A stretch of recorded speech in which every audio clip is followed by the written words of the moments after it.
Hello, in front of me I've got Logitech G703. In this video I'll show you how to create macro.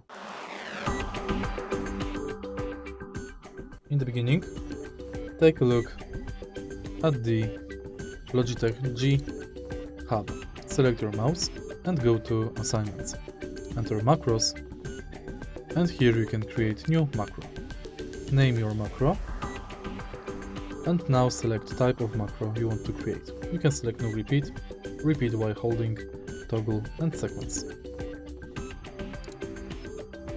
Select function,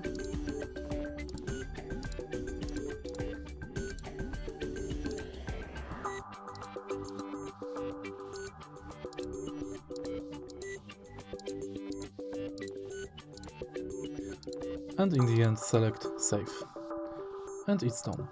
If you find this video helpful, please leave like, comment and subscribe.